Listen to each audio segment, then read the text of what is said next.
Okay, welcome back to you guys. Nice to see everyone back. Welcome to everyone who's joining us online as well.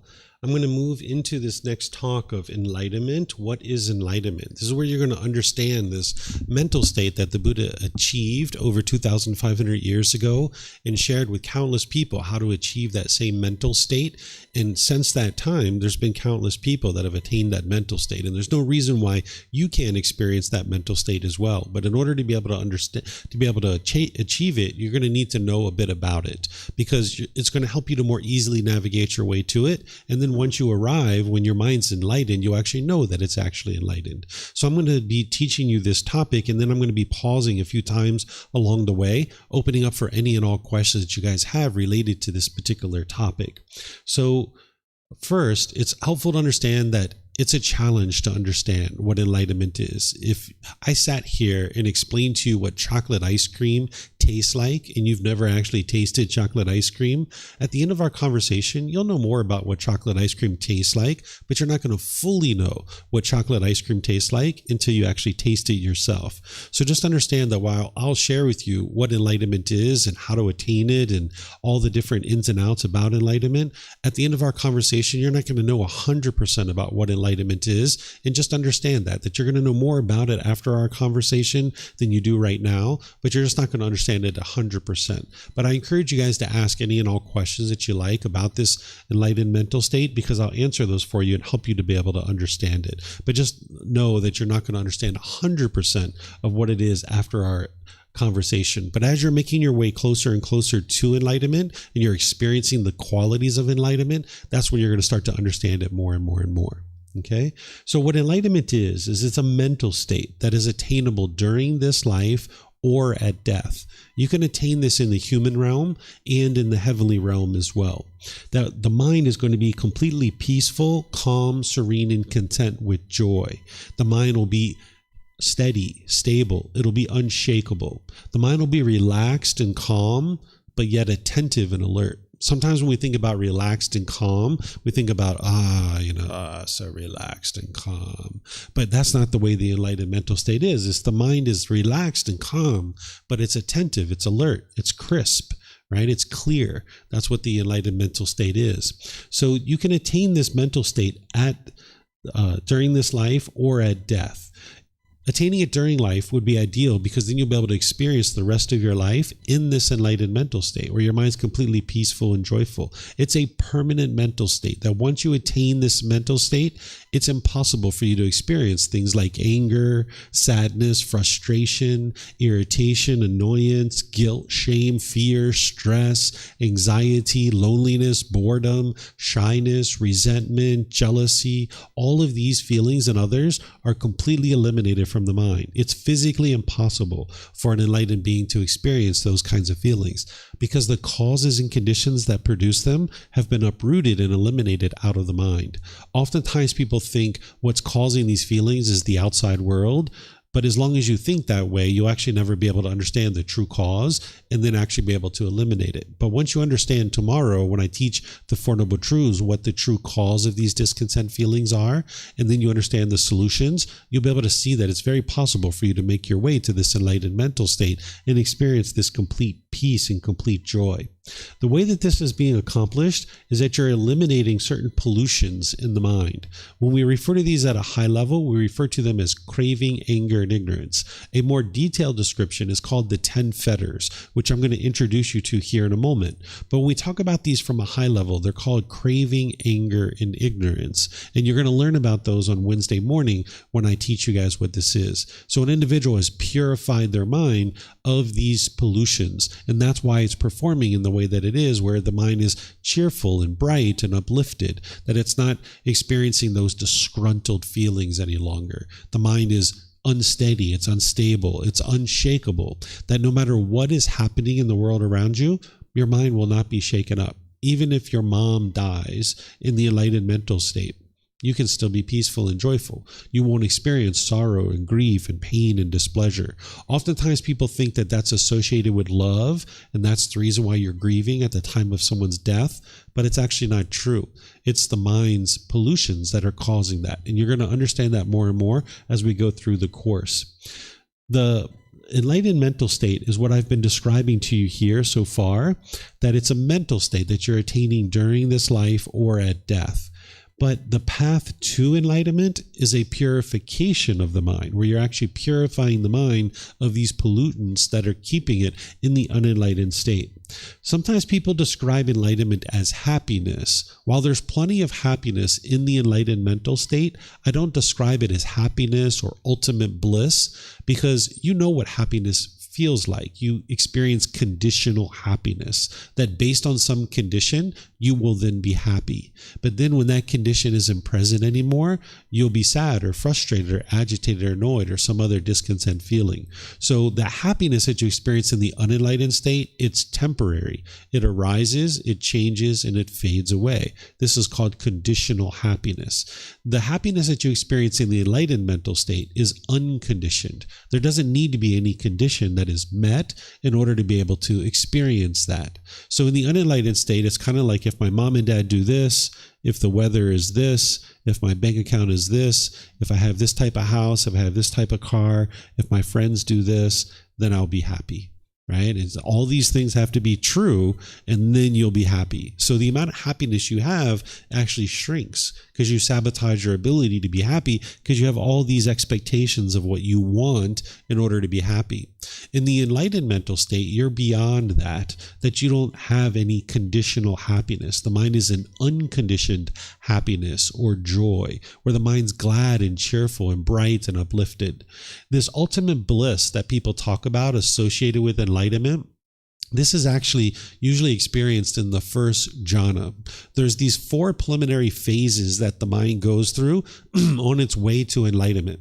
There's 4 stages of enlightenment that you guys are going to learn about here in a moment. But before you get to the first stage of enlightenment, your mind goes through these preliminary phases where you have these enhanced qualities of mind. And when your mind moves into that first jhana, you can experience this ultimate bliss where there's like this excitement that springs up in the mind. And oftentimes what is happening is there's people that are experiencing the jhanas. They're thinking that they're enlightened, and they're describing what they're experiencing as enlightenment, and therefore they're describing enlightenment as this ultimate bliss or this happiness. And usually when you talk to those people, if you ask them, do enlightened beings experience anger and frustration and sadness and annoyment and things like this, they'll say yes, an enlightened being experiences that. That's because they think that they're enlightened. They're still experiencing anger and sadness and frustration, and they're describing what they're experiencing as enlightenment. But I can assure you that an enlightened being doesn't experience those kinds of feelings, that an individual in the jhanas will experience those kinds of things, but an individual who's enlightened, they won't experience those kinds of things. So while there's plenty of people out there in the world that are describing enlightenment as happiness or ultimate bliss, and that enlightened beings still experience anger and sadness and frustration, that's not actually true. Because why would you do all these years of work to get to a mental state where you're still experiencing anger and sadness and frustration? It wouldn't make sense, right? It's kind of like, why would you work for 10 years to still have difficulties eating?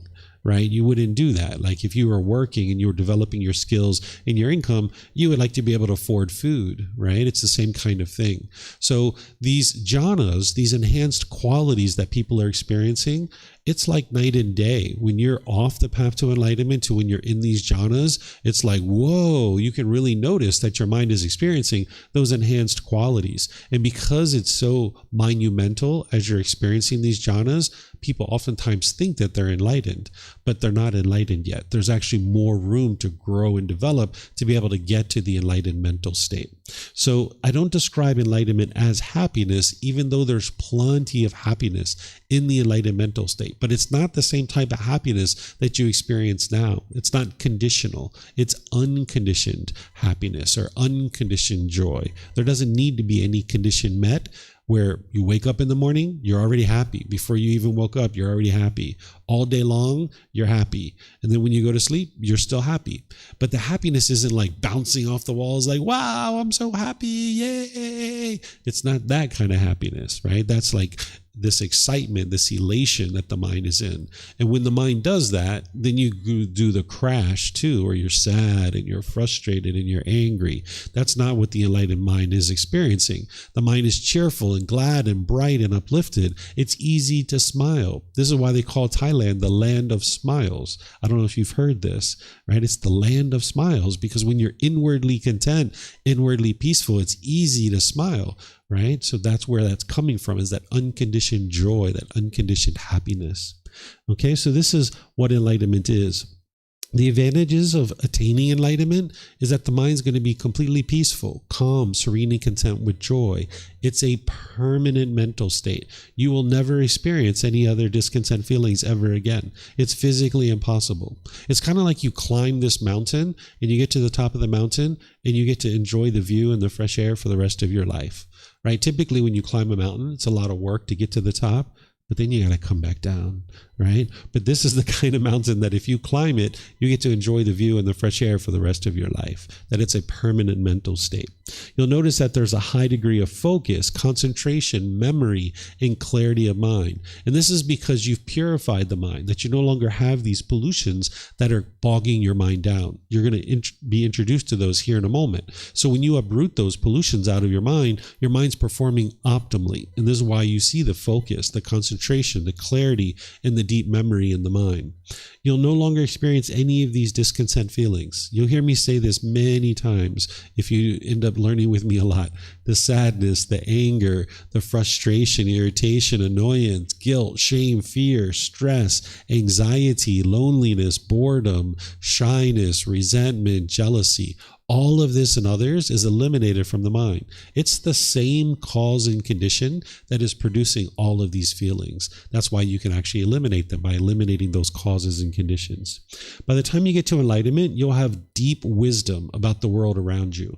There's certain things that you might think you know about the world, but there's plenty of things that you don't know about this world. And as you gain this wisdom to awaken on the path to enlightenment, you'll have deep wisdom about the world that you don't currently have. And this wisdom will be very profound, and it's going to guide you in your day-to-day life. And other people won't necessarily have this wisdom. And that's why you need to stay humble and down to earth, that you're not arrogant and prideful and thinking of yourself as being above other people. But you're also not putting yourself below other people too. So when you have this wisdom, you can just walk with wisdom and a smile. You don't need to boast. You don't need to be arrogant or prideful. You can just walk through the world with wisdom and a smile. And then you're going to notice that you'll be able to be polite, kind, friendly, and respectful towards all beings. This might be challenging for you right now. When you have pollutions in your mind, you can't be respectful to everybody. You'll notice that certain people who do things your way and meet your expectations, you'll be polite, kind, friendly, respectful to them because you like them, right? And they're doing things the way you want them to do it. But the people who don't do things your way, that don't meet your expectations, you'll maybe dislike them. And now you'll be impolite, unkind, unfriendly, and disrespectful. But by the time you get to enlightenment, you won't have this going on in your mind any longer. You can be polite, kind, friendly, respectful to everybody. You won't be causing any harm in the world to the people around you, because there's certain harm that you cause through your moral conduct, the way that you speak, certain actions, and maybe even your livelihood, the way you interact and earn your living. You might be causing harm to people just with a lack of wisdom, that you just don't even understand what you don't understand. And that's what you're going to start to understand as you learn more and more of the teachings of the Buddha. Particularly tomorrow, when I teach you the Eightfold Path in detail, you're going to learn about wise conduct and unwise conduct, how you can get to a point where you're not causing harm to other beings. So by the time an individual's gotten to enlightenment, they're not causing harm to others through their speech or their actions or their livelihood.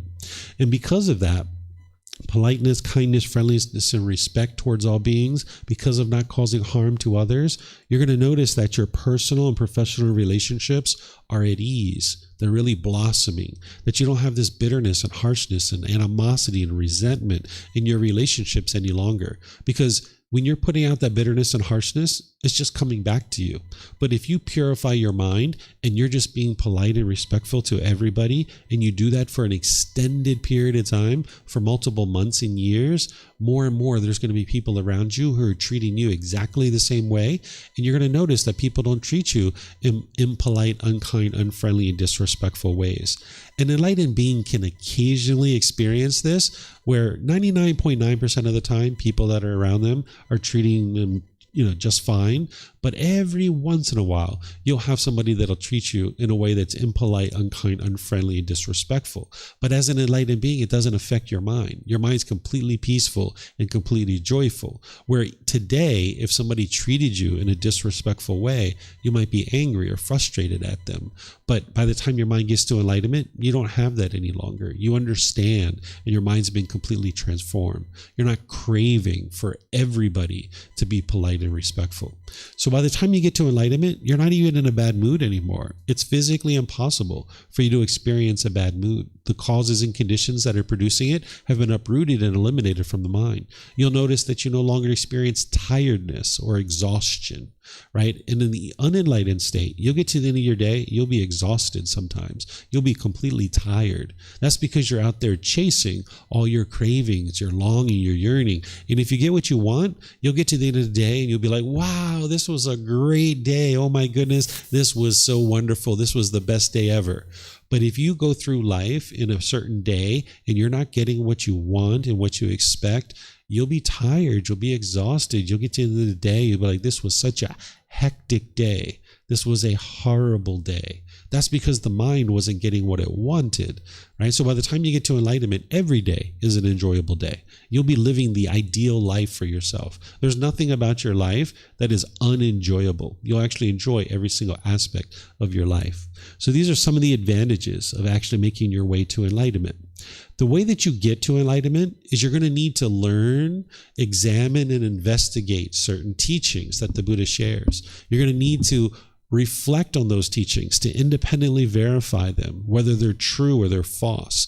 Then you're going to need to integrate those teachings into your day-to-day life to practice them. This is where the real transformation is happening, in your practice. If you just intellectually understood the teachings of the Buddha, you won't get to enlightenment. You're going to need to actually practice his teachings. That's where on your day-to-day decision-making that the pollution of your mind is going to be eliminated. So there are certain teachings that you're going to need to learn, examine, investigate. You're going to need to reflect on them to independently verify whether they're true or they're false, and you're going to need to practice them. There's no belief in the teachings of the Buddha. You're not believing a bunch of things, hoping that something good will happen to you at the end of your life when you die. That's not what this path is about. It's not about an afterlife. It's about getting to a wonderful life now, in this life. And that's the way you do it, is through learning, reflecting, and practicing, through training your mind. By uprooting these pollutions, you'll be able to get to a point where now you're living the ideal life. And you'll be able to see yourself gradually getting towards this, closer and closer and closer. With belief, you don't know what's true or false. You're just believing it because someone convinced you to believe it, or you convinced yourself to believe it. But by the time you independently verify these teachings and you're practicing them, you will have wisdom. You will know with 100% certainty what are these natural laws and how to navigate the world through these natural laws. So now with that wisdom, you'll be awake and your mind will no longer be struggling and having difficulties in the world. So there's plenty of teachings that you're going to need to learn in order to make your way to enlightenment. But these are some of the core central teachings that you need. And you're going to be learning pretty much all of these in this particular course. Things like the 3 universal truths, the 4 noble truths, the Eightfold Path, the 5 precepts. You're going to learn all of those in these course, but you're not going to have mastered implementing them in your practice yet. But you'll intellectually start to understand them. Then you're going to need to put them into your life in your day-to-day decision making. Then the Brahmaviharas, I'm not going to be teaching that in this course, but I will be referencing it at a certain point tomorrow. So I'll be kind of referencing it and kind of helping you to understand them a little bit without you even realizing that that's what I'm doing. But in this particular book, in chapter 14, you will find the Brahmaviharas. And I teach it in other programs that you can learn these Brahmaviharas, because these are going to transform your mind away from things like anger, hatred, and ill will, indifference, anxiety and worry, jealousy and envy. It's going to help you transform your mind away from those kinds of things. So you're going to need the Brahmaviharas. Then the 10 fetters, I'm going to introduce these to you here in a moment so you can at least start to get to know about them. But ultimately, you're going to need to know them very well. You're going to need to know what they are, what the symptoms are, how to eliminate them, and then how to know that you've eliminated them. And once a year, I teach a retreat. It's coming up in August. I think it's August 17th. It's a Sunday, like 2 weeks from now, where I'm going to spend an hour to an hour and a half on each one of these fetters. Where today, I'm going to kind of introduce all 10 of them to you in about maybe 20 or 30 minutes. But in that particular retreat, I spend an hour to an hour and a half on each individual fetter, explaining what it is, the symptoms of it, how to eliminate it, and how to know that you've eliminated it. But something like that wouldn't be helpful for you until you've learned the foundational teachings. You need to know these foundational teachings to then be able to go in and almost surgically eliminate each one of these fetters, because you need those to be well underway to then go in and actually skillfully work with the mind to eliminate these pollutions. So the 10 fetters is something that you're going to need to know. The 7 factors of enlightenment, this is a tool to help you fine-tune the mind. Based on the name of this, some people think it's to determine whether you are enlightened or you aren't enlightened, and that's not actually true. It's actually a tool to fine-tune the mind and bring it to the middle.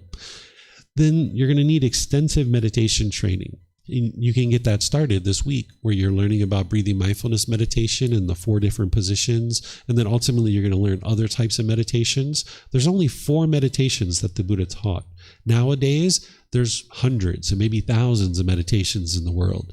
And sometimes these other meditations are actually taking your mind in the opposite direction of enlightenment. And you're not necessarily going to know that to be true until you start understanding the path to enlightenment very closely. So the Buddha didn't teach all those different meditations that you see in the world. There's only 4 that he actually taught. And I'm going to show you his words tomorrow afternoon with the 4 meditations that he taught, with his actual words, so you can know the truth for yourself of what he did teach and what he didn't teach. And this is really helpful, because if you were out there trying to learn 50, 100 different meditations, you would be spread very thin, and you wouldn't be able to get really deep in any one of these teachings.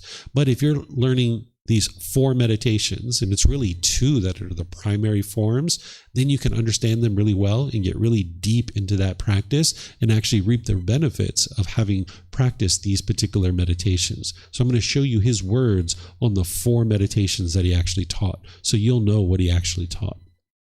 So these are the teachings that you would need to know in order to be able to start understanding the core central teachings of the Buddha. And then there's teachings beyond this to be able to explore as well, but this is where you would normally start. So before I go on any further, let me just pause here and see if you guys have any questions about what I've been sharing so far. Yes, ma'am.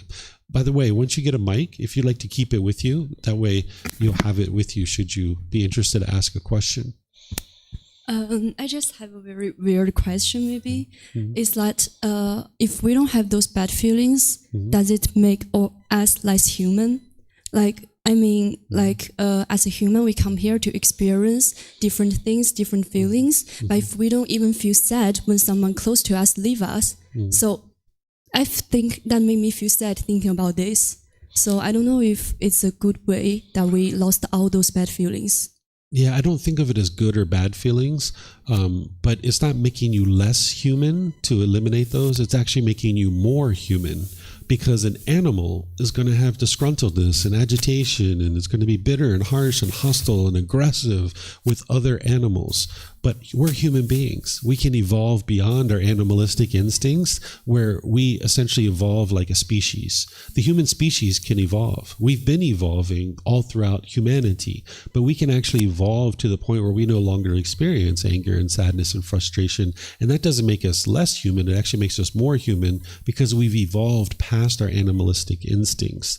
But see, human beings have kind of adopted and kind of accepted that they're just going to experience these feelings. And they don't necessarily even know that there's an option to not experience these feelings. We just kind of resorted ourselves and resigned ourselves to think that anger is normal, and frustration is normal, and sadness is normal. It's been normalized because most people in the world don't even know that there's something else other than that.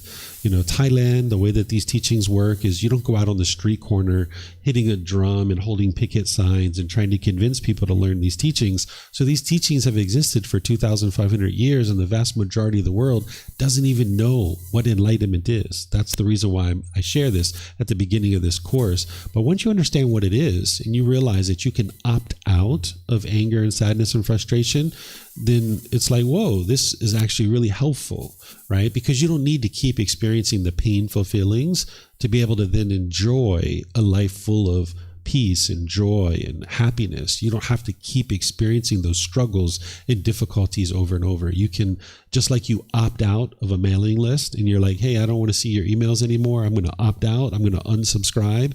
You can unsubscribe to these feelings. And that's essentially what you're doing. And that doesn't make you less human. It actually makes you more human, because now you're functioning as an ideal human being, as what we might describe as a perfect human being. Mm-hmm. Yes, sir. You mentioned that Thailand is the land of smiles, which of course it has the reputation for being. Would you say that many of the common people in Thailand, that they practice the teachings of the Buddha and embody it in their lives? Is that part of the culture here? Or is it the majority, do they do that? Or is it some people who do that? Or what is your... Yeah, it's never going to be 100%, right? Like if it was everybody who practiced, that would be permanence, right? But one of the things that have happened is the teachings have been here for about 800 to 1200 years in Thailand. And we think they came by way of Sri Lanka. And when the Thai people started to adopt these teachings, they kind of blended it in with the things that they were already doing, like animism and things like this. In my opinion, the teachings of the Buddha have been integrated into the culture of the Thai people. So while they don't necessarily always formally study, although there's plenty of people who do formally study the teachings, it's not pervasive in the world here in Thailand. But because the teachings have been integrated into the culture, they kind of grow up learning them. So the average Thai person, if you went to them and you said, why do you get angry? Is it because of other people, or is it your own mind? They would say it's their own mind. They pretty much know that they're causing their own anger. They don't necessarily know why, like the Four Noble Truths, like what you're going to hear tomorrow, the structured, formal understanding of why that's occurring, but they know it's their own mind that's causing this. And they know that they need to work on eliminating that.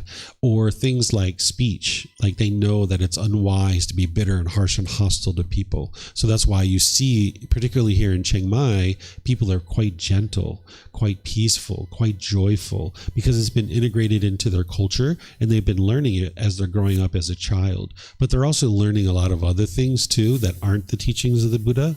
This is where, Thai culture versus the Buddhism, what the Buddha actually taught, is sometimes very different. But enough of Buddhism has been integrated into the culture that they grow up learning it. So this is why the Thai people, in my opinion, tend to be more awake than the average person. And this is why we see a lot more generosity and love and kindness and compassion in a place like this, because that's what they've been practicing for so many centuries and so many generations, just growing up as a child. But when you formally study it, and then you go out in the world and you see the Thai people practicing it, it really helps to bring it to life, because now you're not just learning in the classroom, but you have millions of people around you that are practicing it. And you're like, I see why they're doing that now. I think I would like to do some of that. And now you can see your mind and your life is becoming better and better. They're kind of like role models for you. Mm-hmm. Yeah, you're welcome. Okay, let me see if we have any questions online here. Welcome to everyone who's joining us online.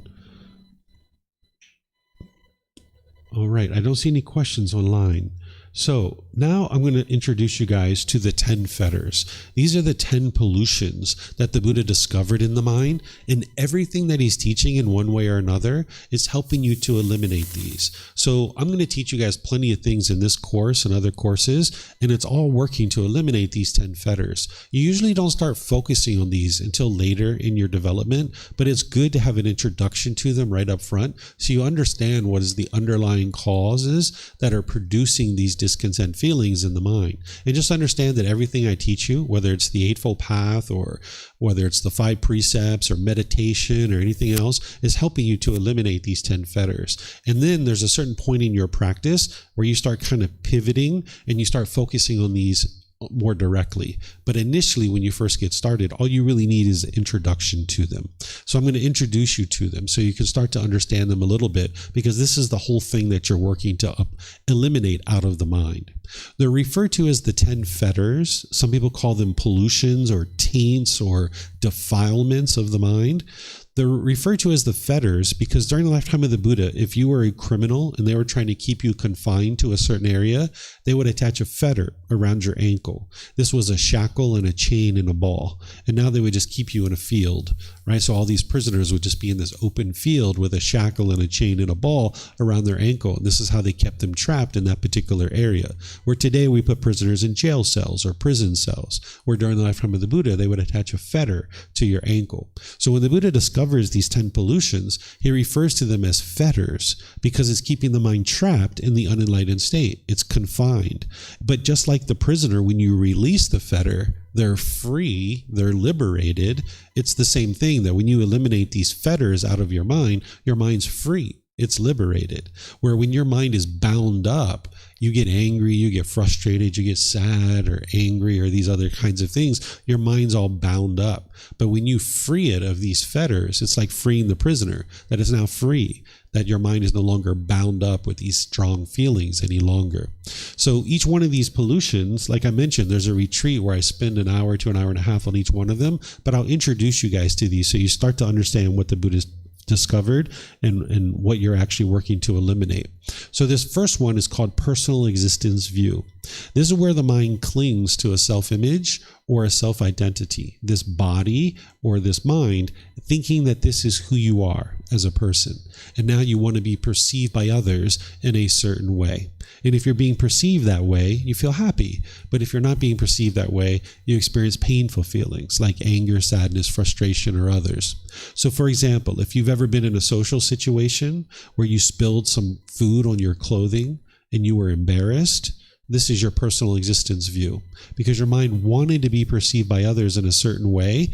And when you're being perceived that way, you feel happy, you feel comfortable. But when you're not being perceived the way you want, you're embarrassed in this example, right? So maybe you have spaghetti sauce or chocolate ice cream on your clothing, right? Or maybe you look in the mirror and you see a wrinkle or a mole or a pimple, or maybe you notice you have gray hair, or maybe you're starting to lose your hair and you might be shaken up by this. This is your personal existence view, wanting to be perceived by others in a certain way.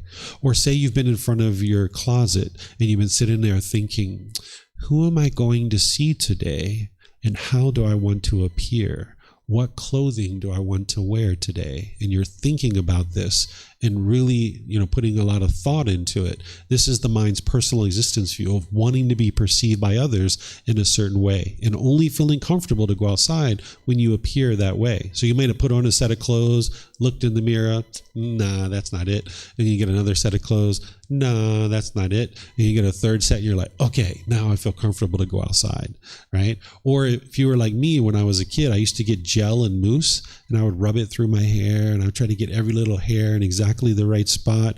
I would do this for so long, sometimes I would miss the school bus on the way to school, right? Because I didn't feel comfortable to go outside until this body looked a certain way. This is the mind clinging to a self-image, wanting to be perceived by others in a certain way.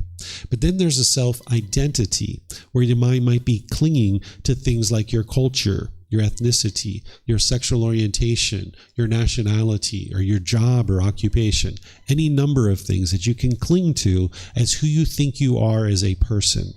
So now let's just say you're in a relationship and you think, I am a boyfriend, or I am a girlfriend, or I am a husband, or I am a wife. And as long as you're in the relationship, you feel great, right? But as soon as you guys break up and you're single, your mind doesn't identify with I am single.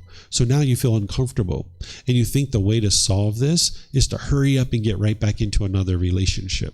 So if you notice that your mind did that, that's your personal existence view. It felt uncomfortable in this single status that the mind identified with I am a boyfriend, I'm a girlfriend, and it might have felt like the way to solve this is to hurry up and get back into another relationship and reassume that role as I am a boyfriend or I am a girlfriend. Where in reality, the underlying cause of this uncomfortableness is your personal existence view, clinging to an identity of who you think you are.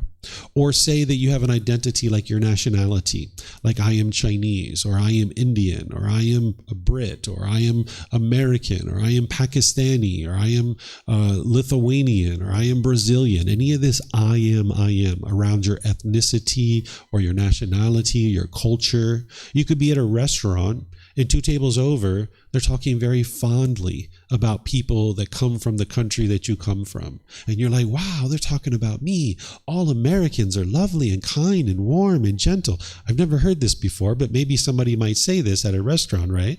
And now you feel so excited and so happy about that because they're talking about me, right? But now, two tables over, they might be saying something degrading or disparaging about Chinese people, or people from India or Nepal or Pakistan or Lithuania or Brazil or England or Australia or wherever it is that you have in your mind, like I am an Aussie or I am a Brit, right? And now you're frustrated or angry because they're talking about me, right? Or maybe you have a job or occupation that you identify with who you are as a person, like I am a police officer. And now, as long as you're doing that job, you feel great. You feel wonderful. But 10 years in, 20 years in, maybe you get injured. Maybe you retire. Maybe you get fired. And now you're not doing that job anymore. And you don't feel comfortable, right? You're driving this taxi thinking, I am a police officer. And now you're disgruntled or agitated or frustrated, right? Where if you're doing that job, you feel great because your identity's intact. But if you're not, now you feel frustrated or angry or irritated or some other discontent feeling. So as long as you have this personal existence view in your mind where you're clinging to a self-image or a self-identity, you can't be permanently peaceful because your mind is clinging to something that is not permanent. So therefore, as soon as that stuff starts changing, your mind will be discontent. Right? Sometimes people get this so badly that they will go talk to their family in their home country and they'll say, Mom, Dad, I need to go. I need to leave. I don't even know who I am anymore. I need to go to Thailand and find myself. I need to go find my true self. Right? So they might come to Thailand in search of themselves, looking for their true self. Well, what the Buddha teaches you is that you're not going to find yourself here because your self doesn't exist. Right? But the mind might come here and find new hobbies, new activities, new friends, new job or something like this. And you'll go home and you'll be like, wow, I found myself. I feel so great. I feel so wonderful. Well, you haven't actually found yourself. All you're doing is clinging to a job or a friend or a hobby or an activity, thinking that this is who you are. And as soon as that stuff changes, you're going to be right back in the same situation where you don't know who you are anymore because you don't have those same things anymore. So this personal existence view is plaguing the mind from experiencing peace and joy. So you need to get to the point where you understand that there is a body, that there is a mind, and they've come together for this existence, but this doesn't determine who you are as a person. People can even do this with their choices and decisions. If you've ever used, say, drugs and alcohol in the past, someone might have taught you that I am an alcoholic or I am an addict. No, this being used to make decisions in the past to use drugs and alcohol, but you're not choosing to do that anymore. And that doesn't define who you are. Your choices and decisions don't define who you are as a person. But the mind might cling to this identity of I'm an addict or I'm an alcoholic. And now you feel guilty and shameful because of this label that you've adopted in your mind. So we're going to talk about this some more tomorrow. But this personal existence view is plaguing the mind from experiencing peace and joy as long as you're adopting this clinging to this self-image or the self-identity, wanting other people to perceive you in a certain way. Then there's something called doubt. What doubt is where you have doubt about the teachings and the ability of them to attain enlightenment. And typically when people come to the path to enlightenment, they have doubt. So if you have doubt right now, that's completely normal. But the way you eliminate this doubt is not through blind belief or faith or anything like that. The way you eliminate your doubt about the teachings and the ability of them to attain enlightenment is to investigate the teachings, examine them. Right? Don't believe them. The Buddha never taught you to believe his teachings. He said just the opposite. Come, examine my teachings. Come, investigate them. Because he knew if you investigated them close enough, you're going to see that they lead to enlightenment. Right? So the way that you get over your doubt is you build confidence in the Buddha, the teachings, the community that you're part of. You build confidence in your teacher and that ability of that person to guide you to enlightenment, and you build confidence in your own ability to get to enlightenment, because you might have doubt about that too, right? And the way you overcome this is through investigation, examining of the teachings, because as you investigate them and you reflect on them to verify whether they're true or false, and you're practicing them, this is where you're going to see the improvement to the condition of your mind. You're going to be in situations where you once got angry and sad and frustrated, and you're not experiencing that any longer. It's the same exact situation where you would always get angry and frustrated, but now you're peaceful and you're joyful. And you're like, wow, these teachings are actually working. You're going to know it's these teachings that are leading to this improved state of mind. So you'll gain this confidence in the Buddha, the teachings, the community that you're part of, your teacher, and your own ability to get to enlightenment, because you see the transformation happening within your own mind. So if you have doubt right now, it's very normal. You can actually harness this doubt to help you. The way you do that is you turn it into an inquisitive mind. Whereas if you have doubt right now, just admit it to yourself. Yeah, I have doubt. I don't know if the teachings of the Buddha lead to enlightenment. I don't think this way now, but maybe this is what you think, right? Like, yeah, I don't know if the teachings of the Buddha lead to enlightenment. You know what? I'm going to roll up my sleeves. I'm going to sink my teeth in, and I'm going to figure this out. I'm going to see if they truly lead to enlightenment or not. So by you investigating and examining them, you'll be able to harness that doubt, turning it into an inquisitive mind, where now it'll actually help you to be able to eliminate that doubt by turning it into an inquisitive mind. Then there's something called wrong behavior and observances.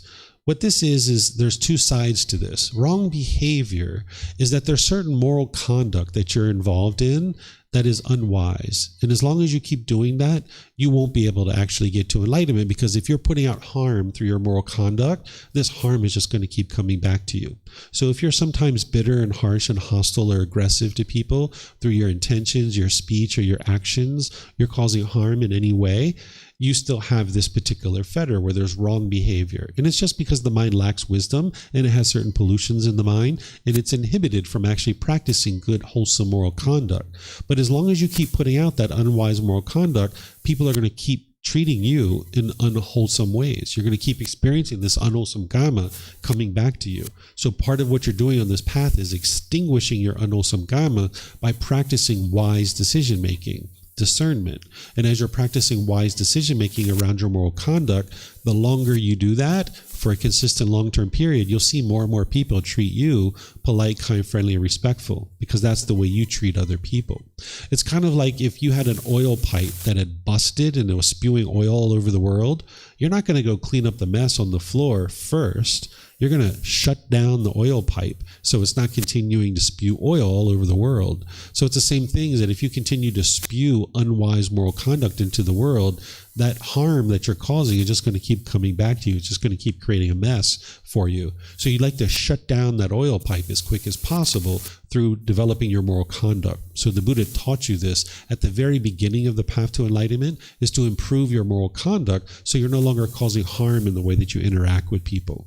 But you wouldn't know how to do that until you study the Eightfold Path. That's what's going to help you to be able to do that. Because right now you might think the way you interact with people is just fine, but I'm sure there's things that you do that are unwise in some situations. And again, you don't need to feel guilty or shameful about that. That's what every unenlightened being is doing.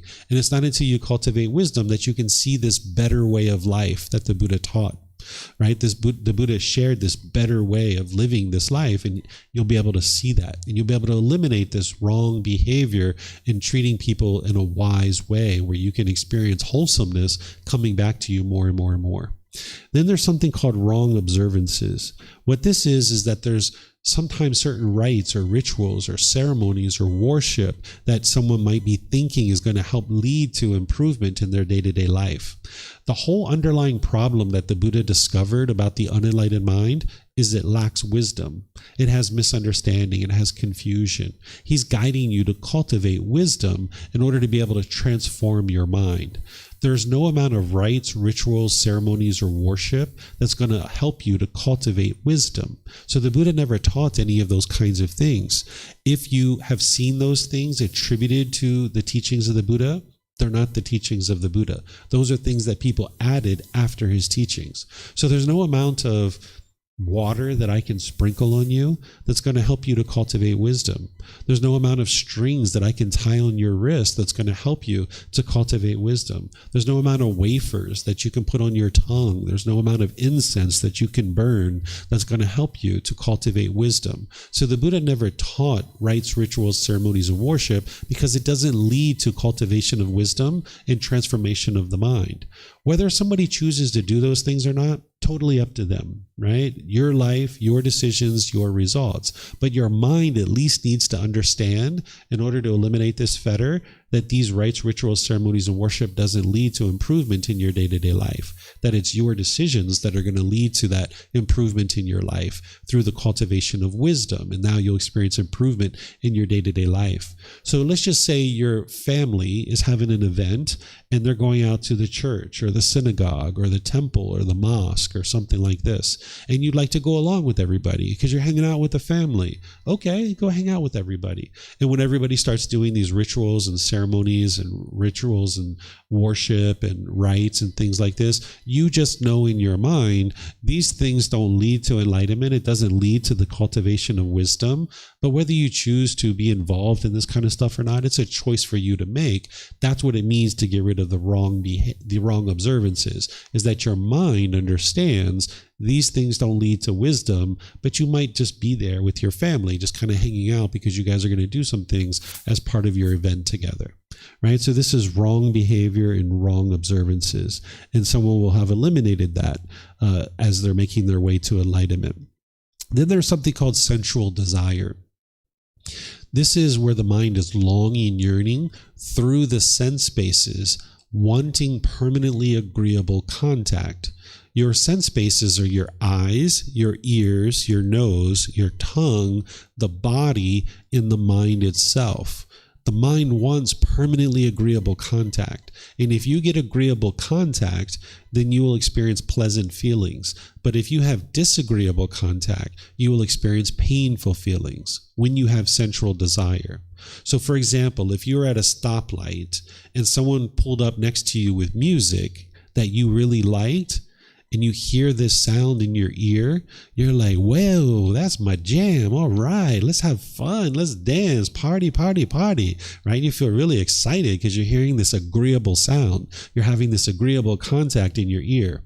But now you pull up to another traffic light and someone else comes up with some different kind of music. And you see this as disagreeable. And now you're frustrated and you're angry and you're irritated. It's not the person that's causing that. It's not their music that's causing that. What's causing it is your sensual desire. You're craving permanently agreeable contact when you live in an impermanent world. Or let's just say you're walking down the street and you walk by a flower shop and you smell the odor of the flowers coming out. It's like, wow, that is so amazing. Look at those beautiful flowers. They smell great. But then you walk a couple more steps and you get a whiff of the sewer. Ah! Now you're repulsed by the sewer, right? That's your sensual desire. The mind's craving permanently agreeable contact. So as long as this sensual desire is in your mind, you'll have what's called favoring and opposing, where you will favor certain things and you will be opposed and push away certain things. You might be doing this with food, right? Because it's all the sense bases. It's the eyes, ears, nose, tongue, the body, and the mind itself, where maybe there's certain foods that you gravitate towards and you really like those and you're really excited when you have those. But if a certain flavor hits your tongue that you find to be disagreeable, you might be repulsed by that. That's your sensual desire. So you can overcome this through training the mind, where you no longer have this favoring and opposing. You just understand that these things are all impermanent, and you're going to sometimes experience contact that isn't what you would necessarily prefer, but your mind can stay peaceful and joyful no matter what that situation is. So you walk past the flower shop, it's like, that smells really good. Wow, that's a really nice odor. But now you smell the sewer. That's an interesting odor. Let's keep walking, right? You don't have to be upset or angry, right? Or that person pulls up to you with music next to you that you really like. It's like, wow, that person's got some good taste in music. I like that. And maybe you start dancing to it, right? But then you pull up to the next light and you're like, whoa, that's not the kind of music I listen to, but hey, that guy's having fun. Hey, have a good time. right? You can maintain your peacefulness and joy because you know this music's only going to be there for 2 or 3 minutes. Why get angry? Why get upset? No reason, right? It's just an impermanent situation. They're going to drive on and you're not going to hear that music anymore. No need to be upset by it. But if you crave permanently agreeable contact, you can only be happy when your central desire is getting fulfilled. So you can purge this out of your mind and get to the point where no matter what you're tasting, no matter what you're coming in contact with, you can maintain your peace and maintain your joy. When your central desire is getting fulfilled, you'll get pleasant feelings, like I mentioned. But when it's not getting fulfilled, you'll get painful feelings. And that's where the ill will come up, right? That's where you'll be bitter and harsh and hostile towards people. You'll become unskillful towards people through your intentions, your speech, and your actions. You might be bitter and harsh and hostile with people. That's because your mind wants something and expects something. It's getting disagreeable contact and your central desire is kicking in and you're noticing those painful feelings and you're attributing those to something external. So you'll be bitter and harsh and hostile to people. It's almost trying to fear this other being into doing things your way. It's kind of like an animal growling and roaring, trying to fear this person into doing things your way. Do things my way. The mind is trying to get its central desires fulfilled, right? So that ill will is motivating unskillful conduct that is damaging your relationships. And you can't live harmoniously with all people because it's only a matter of time before someone does something differently than you, because you live in an impermanent world. So if you can only be happy when people do things your way, it's only a matter of time before someone does things differently than you, because there's only one person that does things exactly the same way as you. Do you know who that is? It's you, right? You're the only person who does things your way. So if you spend time with someone long enough, they're going to do something differently than you. It's only a matter of time. So you would like to train your mind that you understand this, that this is just impermanence and that you don't have this central desire. But if you have this central desire, when you're not getting your central desires fulfilled, your ill will arise. And that's what you need to get rid of, along with all these other fetters. So I'm going to pause here and see if you guys have any questions on any of these 5 before we move into the next 5. Any questions here? Your friend has a question. My question is, to being enlightenment, does it mean that I don't want anything anymore? When you understand the word want, what that means is it's a longing or yearning. And you can only be happy when you get what you want. And when you don't get what you want, then your mind is angry or frustrated or sad or some other discontent feeling. So sometimes when people hear me talk about eliminating craving, desire, attachment, wants, and expectations, they think, well, if I don't have anything that I want, then that means I must be over here where I'm lazy and dull and unmotivated and lacking enthusiasm, because the unenlightened mind can see these two sides very clear. It can see the chasing and the craving and the wants and the expectations. But when you're not doing that, usually the mind swung over here to the other side, just like the Buddha going from the palace to eating 1 grain of rice per day, right? Your mind will swing over here to the dullness and the lethargic condition. That's not enlightenment. What you would ultimately be able to get to is where you're in the middle, where there's ability to work towards your goals, objectives, or interest through wise decision making. So to answer your question directly, yes, you won't want anything. You won't be longing, yearning for anything, but you're going to have certain goals and objectives that you're working towards.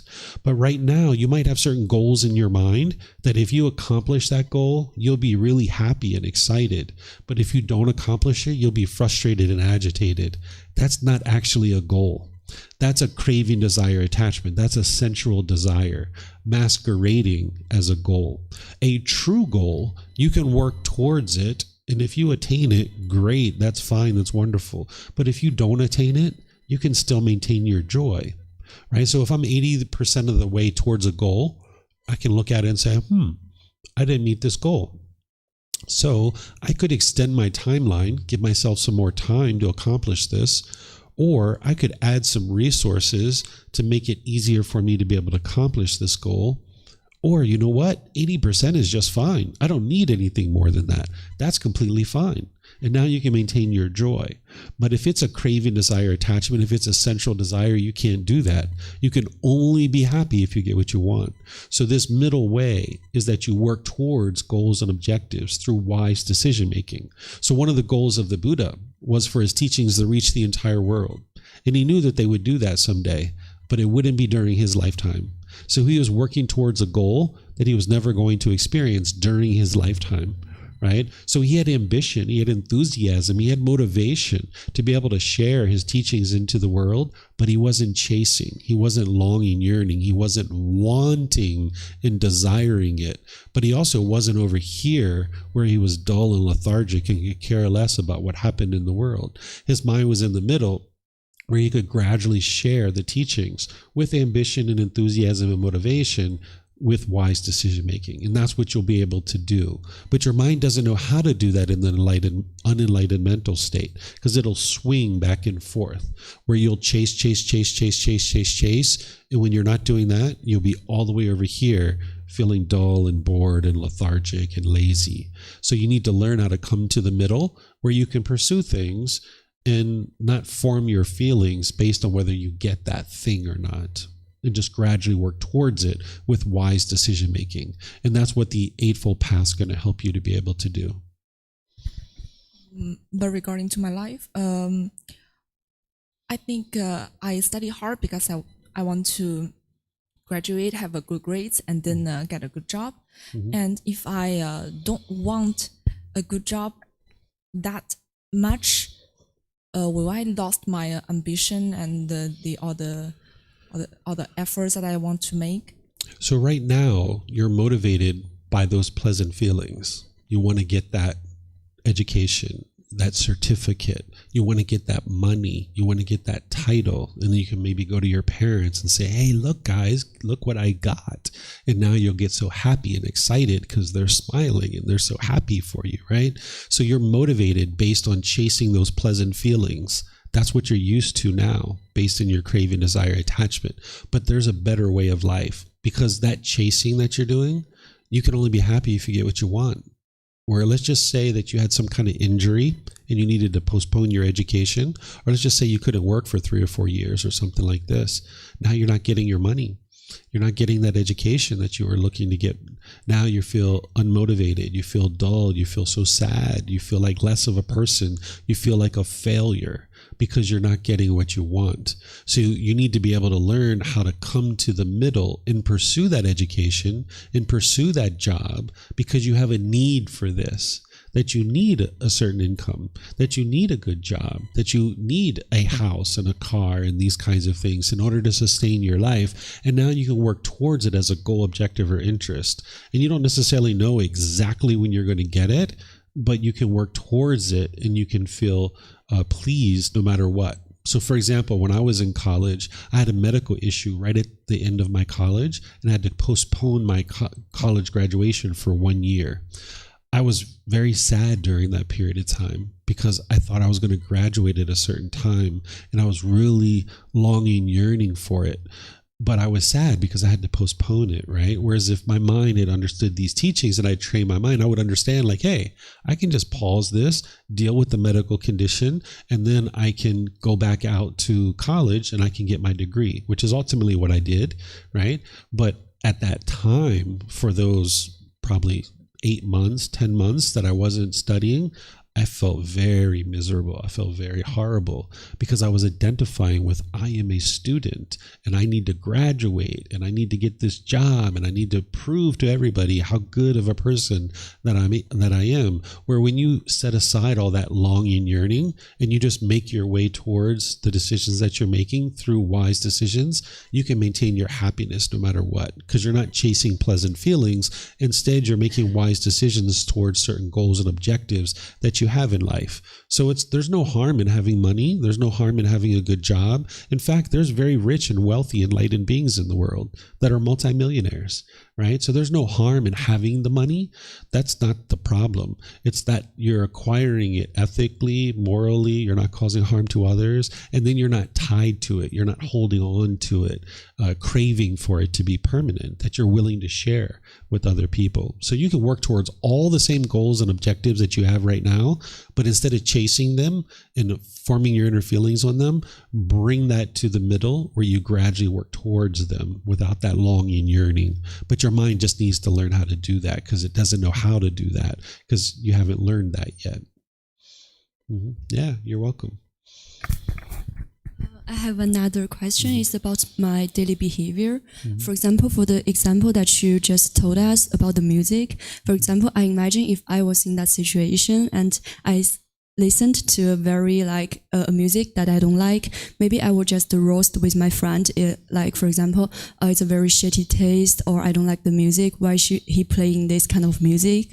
But I say this just of I want to have fun, with my friend, to roast on those people, but I won't say it to that person or really want to harm that person. So is it a bad behavior, or is it disrespectful for the enlightenment? Yeah, because see, what you're doing there is you can say, I can only have fun if this type of music is playing. If this type of music is playing, I can't have fun. I can't enjoy myself. By the time you get to enlightenment, you can enjoy and have fun no matter what. Right? So you're limiting your ability to have fun and enjoy life as long as you have sensual desire in your mind. You would like to get to the point where you're going to have certain preferences about the type of music that you listen to, for example, but you could hear other type of music too, and your mind isn't discontent. You're not frustrated or agitated or annoyed. So there's certain music that I listen to, but I don't get really excited when I hear that music. And I don't get sad or frustrated when I hear some other type of music too. I can maintain my joy no matter what, because my feelings aren't based on whether or not I hear certain music. So you would like to get to the point where you don't have that limited ability to have fun, where it's only when you hear music that you like that you can have fun. You would like to be able to have fun no matter what you're experiencing in life. But my point is more if I roast this with my friend, is this considered as disrespectful or not? Oh, sure. So if you're talking in degrading and disparaging ways, which that's what it sounds like you were doing, that's not something you would be interested to do. Because if you do that towards other people, people are going to do that towards you too. Yeah. But I won't, for me, I won't say it to that person, but I will just roast with my friend, just to have fun with friends, and between us, sometimes we do these kind of things just to Yeah, and then when your back's turned, they're going to be roasting you, right? Because they're going to be talking bad about you. Even if you're thinking those thoughts, your mind's not enlightened yet. Right? Because by the time you get to enlightenment, you won't even think those thoughts about other people. You won't think of them in a negative way. You'll just know that you have your certain preference of music. They have a different preference of music. That's just impermanence. What your mind's doing in that situation is you're judging them. You're looking down on them. Because I like this music, I'm better.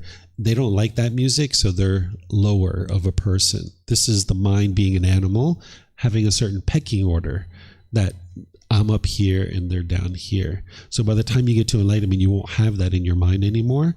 And you'll just look at everybody and be loving and kind and warm and gentle and compassionate with everybody. You won't be judging other people and looking down on them or speaking in degrading ways about them, even with your friends or other people. But right now, of course, you do that because you have these pollutions and you haven't seen all of them yet. You're about to see the one that causes that pecking order, that judgment in the mind. Test. I'm guessing that you're going to go more in depth on how to eliminate these fetters, right? Everything the Buddha is teaching you is to eliminate these fetters. You need to know the Eightfold Path first. The Eightfold Path is like a generalized training that's going to help you eliminate these. But then once you put together the Eightfold Path really closely, your mind's going to start experiencing the jhanas. And from there, you'll know that you put together the Eightfold Path really well because you're experiencing these enhanced qualities of mind. Then that's where you pivot and you start focusing on the elimination of each of these fetters. So I'm not going to teach you today how to eliminate each one of these these fetters because it's a foundational class, and you need to understand the Eightfold Path first. Then after you get that well underway, as you journey on the path, all these books, all these courses and retreats that I share, they're all designed to help you get deeper and deeper into eliminating these. Okay, let me see if we have anything online. I don't see anything here. I think I just see someone saying hi. Hello, hello. Okay, so now let's go to the higher fetters, okay? So I'm going to talk about these two together because they're very similar. Desire for form and desire for formless. What this is a craving and a desire to exist in the form realms or the formless realms. The Buddha taught hell, animal, afflicted spirits, human realm, and heavenly realm. These are things that you can independently verify because, as I shared with you, the teachings of the Buddha aren't based in belief. Right now, you might not have the wisdom of how to independently verify those 5 realms, but you can ultimately independently verify them. What these pollutions are is where you have a craving to exist in the world, where like if you had a craving, if you were holding on to being in this human life, when you get close to death, it'll be very painful for you. And you'll probably even fear death potentially, right? Or you might crave to be an animal. Wow, it'd be so great to be a bird and flying around in the sky. Wow, I really want to do that, right? If you have a craving, a longing, yearning to exist in this world, then your mind hasn't let go yet, that you don't understand that this is all impermanent. Or someone might crave to exist in hell, in the afflicted spirit realm, which is like ghost, or the heavenly realm. This is a very common one. People will crave to exist in heaven. They think heaven is a permanent place, and they don't understand that everything around them is impermanent. Heaven is not permanent, right? That beings are coming in and out of that realm all the time. They're still in the cycle of rebirth. So heaven is not a permanent existence. You can see that with the natural laws around you. But if you crave to exist in heaven, then that means you're not content in the present life that you're in. The Buddha is teaching you how to get to peace and joy in your present existence. But if you're craving and longing for something else other than what you're currently experiencing, then your mind's not enlightened yet, because you don't have contentedness and satisfaction or fulfillment in your current existence, right? So the Buddha is teaching you to eliminate this longing, yearning for existence in the world. But you also need to eliminate craving for non-existence too, because craving non-existence would be like being interested to kill yourself, right? Because the mind's not pleased and fulfilled and satisfied in the present moment. So if the mind was craving for existence or craving for non-existence, it's not peaceful and joyful in the present moment. So there are beings that crave or desire to be in the hell realm, or not very many, but there are some, right? Or the afflicted spirits, or heaven, which is the more popular one that people are interested in, right? So you're going to need to eliminate this. And by the time you eliminate this, you won't even have fear of death any longer. The fear of death will have been eliminated from the mind. Right now, some people might fear death, but you can get to the point where you have no fear of death whatsoever. And then there's conceit. Conceit is the arrogance, the pride, the measuring and comparing, thinking that you're above people or below people.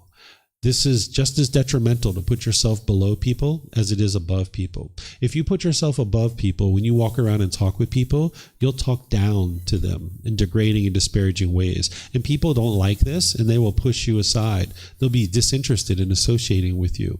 Or if you put yourself below people, your mind will be shaken up. Like when you go into your boss's office, you'll be shaken up. And you won't be able to perform professionally because your mind is thinking your boss is above you. So if you put yourself above people, in other situations, you're going to put yourself below people. This is like the mind wanting a pecking order. And where this is coming from is our animal existences. When we were in the animal realm, we needed to have a pecking order. Our survival was based on it. If we were in a pack of wolves and we didn't know who the alpha male and the alpha female were, we wouldn't have learned how to hunt. We wouldn't have learned how to survive. If we were in a herd of elephants and we didn't know who the matriarch of our herd was, we would have just been roaming in the forest, not understanding how to be an elephant. But the matriarch of our herd, she taught us where the food was. She taught us where the migration paths were. She showed us where the watering holes were. And we needed to know that she's above us and we needed to follow her. But when we come into the human world, we retain this and we start having this conceit where we're putting ourselves above people or below people. But it affects us in a negative way here in the human realm because people don't like that, where you're putting yourself above or below people. And people will just push you aside. And you won't be able to see the love and the kindness from other people because you're constantly measuring and comparing them, thinking that you're either above them or below them. So you need to get to a point where you humbled the mind and you just see everybody as equal. Because then you can practice in a way that you treat everybody equally. You go out on the street and you see someone sweeping the street. You might say, hello, ma'am. Hello, sir. How are you? Good morning. Right? You see the king of Thailand coming. Hello, sir. How are you? Good morning. Just treat everybody the same, right? Because that's where the peace and the joy comes in. Because if you go into a social situation and you're in a party with 20 or 30 or 40 different people, you have to measure everybody up. You have to figure out who's above me, who's below me, because I'm going to talk to these people in one way, and I'm going to talk to these people in a different way. And now your mind's overburdened trying to figure out who's above you and who's below you. And you can't be at peace and you can't be at joy. But if you just treat everybody equally, where you're polite, kind, friendly, respectful to everybody, hey, that's so easy. That's so straightforward. You don't have to measure and compare anybody. So this conceit is plaguing you from having wonderful relationships and being really successful in your personal and professional life. So you can get rid of it because you don't need it any longer. But it takes time to gradually wear this away. You're going to need to be humble and down to earth and see everybody as equal. Then there's something called restlessness. Restlessness is like overactive mind. This is where it's confused and distracted. If you've ever been somewhere where you're like bobbing your knee, or you're tapping your finger, or you have like a pencil and you're constantly tapping it, this is an overactive mind where the mind is restless, but it's coming through in the body, and you can see it in the body. So here, you're going to need to eliminate any overactivity in the mind. And this is part of the training that the Buddha teaches you, how to get to a point where you don't have that overactivity in the mind. Then there's the fetter of all fetters. This is called ignorance. I tend to refer to this as the unknowing of true reality, because the word ignorance is like a derogatory word, right? We're translating what the Buddha taught into English. And a lot of people translate this as ignorance. But I can assure you that the Buddha didn't refer to people as ignorant or stupid or foolish. You'll see sometimes translations that are translating the words of the Buddha this way. A Buddha doesn't speak that way. An enlightened being doesn't speak that way. They don't look at people in a degrading and disrespectful way. So a better way to think about this is confusion or misunderstanding or the unknowing of true reality, the lack of wisdom, that the mind is having misperceptions. Because of the mind's lack of wisdom, it continues to experience difficulties and struggles in the world. There's certain wisdom that you need to cultivate in order to transform the mind. So, for example, the unenlightened mind lacks the wisdom to understand that your mind is causing your own anger. You're causing your own frustration and agitation and annoyance and all these other feelings. So as long as you stay in that ignorance or that unknowing of true reality, you'll never be able to transform your mind. So the mind is having this lack of wisdom of things like the 10 fetters. You don't even know that these things exist. You're experiencing the symptoms of them, but you don't even know what they are, right? And that's where the Buddha discovers this wisdom to be able to help you to then be able to transform it. So the way that you get to enlightenment is you eliminate your ignorance, your lack of wisdom. That's why the rites, rituals, ceremonies, and worship, it doesn't work to help you cultivate wisdom, right? You need to be able to learn, examine, investigate teachings, reflect on them to independently verify them, and then practice them. And that's where your wisdom gets cultivated. And now more and more, you're awake. That's what it means to be awake, that you've cultivated wisdom about these natural laws around you. And now you're navigating the world through these natural laws. Because when you live in a world that you don't understand, it's a struggle. It's really difficult. That's what the anger and the stress and the anxiety and all these other feelings are. It's an indication to you that your mind isn't awake yet, right? That there's certain things about this world that you don't currently understand. That's the lack of wisdom. So this is like the fetter of all fetters. If it wasn't for this fetter, all the other ones wouldn't even exist. Right? So you're going to need to do things like learning and developing your wisdom about things like the 3 universal truths, the 4 noble truths, the Eightfold Path, the 5 precepts, the 3 wholesome and unwholesome roots, the natural law of karma, the cycle of rebirth. This is all details that you need to be able to learn. So you're going to need to explore these teachings and investigate them, not believing in them, but getting to wisdom where you can see the truth for yourself, right? Independent verification of the teachings through learning, reflecting, and practicing. So these are the higher fetters. Any questions on these? You have a question? Mm-hmm. I think maybe it would be nice to hear you talk about the one that you may have missed, ill will, the one before. Ill will? Yeah. I talked about ill will. Oh, you did? Okay. Yeah, you didn't hear me? Yeah, I talked about the anger, the hostility, the bitterness, how the mind is unskillful, like an animal growling and roaring. That's the anger and bitterness and resentment that comes up in the mind because the central desire isn't getting fulfilled. And when your central desires aren't getting fulfilled, that's where the ill will comes up in the mind. We're not born with ill will. We don't hate other babies when we go into the nursery, but we acquire it because of our central desire and our ignorance. When we're born, we have central desire and we have ignorance. And now we acquire this ill will towards other beings. Mm-hmm. Okay, so now, once you understand the fetters a little bit, at least this introduction, I can introduce you to the 4 stages of enlightenment. Because as you're eliminating the fetters, your mind's going to move through these 4 stages of enlightenment. They're referred to as stream enter, once returner, non-returner, arahant. And then we'll talk about a Buddha. So today we might refer to these as the 1st, 2nd, 3rd, and 4th stage of enlightenment. The Buddha referred to it as a stream enterer because just like a log enters the stream and you're going to eventually get to the ocean, that log will eventually get to the ocean. It's the same thing as once you get to the 1st stage of enlightenment, you're going to eventually get to enlightenment. It's only a matter of time, either in this life or a future life. So that's why I refer to it as a stream enterer. Then there's something called a once returner. He referred to it as this because if you die in that stage of enlightenment, you'll come back into the world one more time and you'll get to enlightenment. Then the non-returner, this is the 3rd stage of enlightenment. If you die in that stage of enlightenment, you're going to be reborn into the heavenly realm, and from there you'll actually get to enlightenment in that existence. And then there's something called an arahant. We might refer to this person as an enlightened being, and this individual has fully purified their mind. So I'll explain to you guys what those are and what a Buddha is. So if you've eliminated the first 3 fetters, the mind is in the 1st stage of enlightenment. This is the stream enter. This individual is experiencing a significant reduction of discontentedness. Whatever your discontentedness was prior to the path to enlightenment, when your mind gets into this 1st stage of enlightenment, you've significantly reduced that. It's just a mere fraction of what it once was. And you'll know that your mind is actually in that stage of enlightenment. If you die in that stage, you'll come back into the world no more than 7 times. You won't be reborn into the lower realms. You'll only come back into the human realm, and then you'll make your way to enlightenment in one of those future existences. So maybe you were a stream enterer in your past lives, and now's an opportunity for you to get to enlightenment. You would have eliminated the first 3 fetters to be able to get to this 1st stage of enlightenment in this life.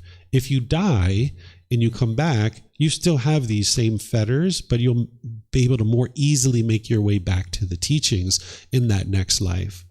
Then if someone has already eliminated the first 3 fetters and they've thinned out number 4 and 5, this individual is a once returner. And once again, they've diminished their discontentedness significantly, even more so than the stream enterer, the 1st stage of enlightenment. What thinning out central desire and ill will is that you have less of it in the mind. So for example, let's just say you're not as interested in sex as you once were. That's a diminishing of your central desire, right? That you, at one time, maybe you had a lot of sexual craving, but now over time, that's kind of diminished over time. Or you might notice that your anger has diminished. Maybe when you were a teenager, you were really angry and hostile and bitter, but now maybe that's kind of diminished over time. This is what it means to thin out a central desire and ill will. It's not eliminated 100%, but it's been thinned out. Then there's a non-returner. This individual has eliminated the 5 lower fetters. And this individual is very infrequently becoming discontent. It's very infrequent and it's very insignificant when it occurs. Usually about once every 2 months, once every 3 months, once every 6 months, they will experience a little bit of discontentedness. It only lasts for about 30 seconds to a minute, and then it's out of their mind really quickly. Right? So this individual, they refer to as a non-returner. We might just say the third stage of enlightenment. And in this stage of enlightenment, if you die, you're going to be reborn into the heavenly realm and you're going to get to enlightenment there. But that's not the ultimate goal. That's not the ideal. This individual in this third stage of enlightenment, you need to be very dedicated here. You need to be very diligent because you can become complacent. If you're only becoming discontent once every 2 months, once every 6 months, you're getting a little bit annoyed, you might become complacent. You know, you'll be like, no big deal. It's just a little bit of annoyment. Who cares? Right? So you're going to need to continue to stay diligent and dedicated to get rid of that. So in this particular stage of enlightenment, the mind can become complacent. So you're going to need to maintain your dedication, your diligence, your vigilance to be able to make your way forward, because an arahant is an actual enlightened being. They've eliminated all 10 of the fetters. They're not experiencing any discontentedness whatsoever. It'll be 1 year, 2 years, 3 years. You'll see that their mind doesn't have any discontentedness. You will know for yourself that you've attained enlightenment because you're not experiencing any of these discontent feelings. And it's been 1 year, 2 years, 3 years that your mind is experiencing that peace and that joy, and it's just consistent and it's always there. I don't suggest to people to convince yourself that you are enlightened, but you will know that your mind is enlightened. Once you convince yourself that you're enlightened, there's the potential that you become complacent. There's the potential that you could become arrogant and prideful, and you're boastful, and you become complacent or lethargic. If any of those things happen, you're not actually enlightened. If you walk around arrogant and egotistical, you have conceit, your mind's not enlightened. Or if you become complacent, you're not enlightened. An enlightened being is going to have enthusiasm, ambition, motivation. They're going to have initiative to go out into the world and do things, right? So if you're just laying around being dull and lethargic, your mind's not enlightened yet. So if you convince yourself that you're enlightened, there's the potential that those things can occur and there's still pollution in your mind, and now you're not actually enlightened because you become arrogant and prideful or complacent or dull or lethargic. So you would like to continue to work towards this and never convince your mind that you're enlightened. Even when it's been 1 year, 2 years, 3 years, and you know you don't have any discontentedness, just keep developing wisdom. Right? There's plenty of things in the world to develop wisdom about. You'll have plenty of wisdom by this point of what the path to enlightenment is, but there's other things to acquire wisdom about. Maybe you've always been interested in flying a helicopter and you've never had the real thought that you could actually do it because maybe your mind isn't very concentrated and isn't focused. But by the time you get to enlightenment, your mind's going to be concentrated and focused. You're going to be able to accomplish anything that you would like to accomplish. So if you'd like to go fly a helicopter, go fly a helicopter. Cultivate wisdom about flying a helicopter, right? The world is your oyster at that point. This is like the beginning of the rest of your life, right? And it's not an instantaneous thing. It's gradual training, gradual practice, and gradual progress. That's why it took the Buddha 6 years to get to enlightenment. Sometimes people think he sat under a tree, he meditated, and instantly got to enlightenment. And you can see in his own words that this isn't actually true, that it was gradual training, gradual practice, and gradual progress that led to his enlightenment. So you would need to completely purify the mind of these 10 fetters. And that's what we refer to as an arahant or an enlightened being. Then there's something called a Buddha. This isn't a stage of enlightenment. This is a person who is enlightened. They are an arahant, but they've done it in a unique way. There's some places that'll tell you that everybody is a Buddha, but the Buddha never actually said this. Right? So I'll explain to you what a Buddha is. A Buddha is very rare in the world. The Buddha describes that this individual rarely exists in the world. The last one that we're currently aware of existed over 2,500 years ago, and there hasn't been a Buddha since then, right? So a Buddha is going to attain enlightenment by themselves without the help of any teachers or any guides. They're then going to dedicate the rest of their life to sharing their independently discovered teachings with countless people. And countless people will get to enlightenment during that person's lifetime. Then they will preserve their teachings in such a way that countless more people will get to enlightenment after their death. The reason why they can get to enlightenment by themselves without the help of any teachers or any guides is because of this fourth criteria, that they have a profound memory. Even in the unenlightened state, an individual who's going to become a Buddha, they have deep, deep, deep memory. For example, for you have a limited capacity in your mind, like a hard drive. You have like 500 gigabytes or 1 terabyte. And now, as you've been experiencing things in life, you need to delete old files in order to store new files. So in the last 5 or 10 years, you can kind of remember the things that you've been up to. But if you think back to your childhood, you just have spotty memories because you've had to delete those files in order to store new files. And that's because you have a limited capacity. But an individual who's going to become a Buddha, they don't have a limited capacity. They have an unlimited capacity to remember things within their own mind. So they put together all this wisdom from the things that they've been experiencing in this life in their previous lives as well. And now they bring forth all that wisdom to be able to get to enlightenment by themselves without the help of any teachers or any guides. So that's how they actually do it, is that they have that one aspect of their mind that's different than the average human being. So you're not going to have these criteria. So you're going to need teachers, you're going to need guides to be able to help you along the path. An individual who becomes a Buddha, they can quickly determine the condition of someone else's mind. They can see those fetters in other people's minds very clearly. And they understand the teachings that it's going to help that person to overcome that. But they don't just go around and just kind of insert themselves into people's lives and start telling people what they should or shouldn't be doing. But instead, as a teacher, they can observe the condition of their students' minds and then help them to be able to progress on the path. This is one of the reasons why they're so successful in helping countless people get to enlightenment, is because they can observe the quality of other people's minds through just spending time with that person. Then an individual who's a Buddha, they are a living, breathing, walking example of their teachings. Whatever they teach, they're practicing those same things too.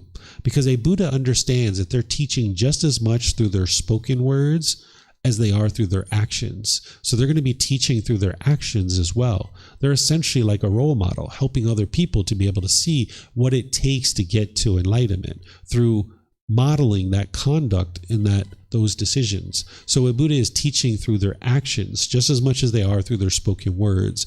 They're a living, breathing, walking example of their teachings.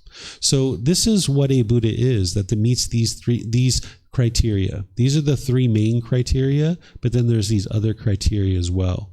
We refer to this person as a fully, perfectly enlightened one. The reason why is because if you were learning from a teacher, let's just say your teacher is not a Buddha, and now you're learning from that person, there's maybe certain things that led to your enlightenment, that you've gotten to enlightenment. Maybe 80 or 90% of what you've learned got to enlightenment. But there's maybe 10% of things that you're still doing that didn't lead to your enlightenment, but you're still doing those things because your mind isn't fully, perfectly enlightened. Right? You're enlightened, but you're just not fully, perfectly enlightened. By the time a Buddha gets to enlightenment, what they know is the path to enlightenment. Because they don't have any teachers or any guides, if they try a certain meditation and it works to improve the condition of their mind, they know that's the path to enlightenment. And now they know part of the path. But if they do a certain meditation and it doesn't work to improve the condition of their mind, they will discard it. They will throw it to the side. So that by the time they get to enlightenment, what they know is the path to enlightenment. They're not just practicing things because their teacher told them to. They're practicing what they know led to their own enlightenment. Then they're going to spend the rest of their life illuminating that path for other people to be able to see it. They're essentially laying down lights through their entire life, helping other people to see that path very clearly. Right? So by the time someone gets to enlightenment as a Buddha who doesn't have teachers or guides, we consider them to be fully, perfectly enlightened because they don't have this extra baggage around. So let me know if you guys have any questions here on the things that I've been sharing with you. Anything you guys would like to ask? No questions? Okay. So I don't see any questions online either. So what I'm going to do then is I'm going to break for lunch here, giving you guys an opportunity to take a break and go get some food. And if you would like to come back and learn some more, I'm going to be teaching Buddhist chanting. I'm going to start at 1:30, which is an hour and 20 minutes from now. Is anybody attached to an hour and a half? Because I mentioned to you guys, I give you an hour and a half. Is anybody holding on and clinging and wanting to have an hour and a half lunch? Nobody? Okay. See, if you don't have craving and clinging, you can be peaceful, right? But if you really wanted an hour and a half and you were only getting an hour and 20 minutes, you'd be angry. You'd be frustrated, right? So you can see it's possible to get to peace and joy. All right. So I'm going to start back up at 1:30, which is an hour and 20 minutes from now. Enjoy your lunch, and I'll perhaps see you guys afterwards. Okay. Take care. All right.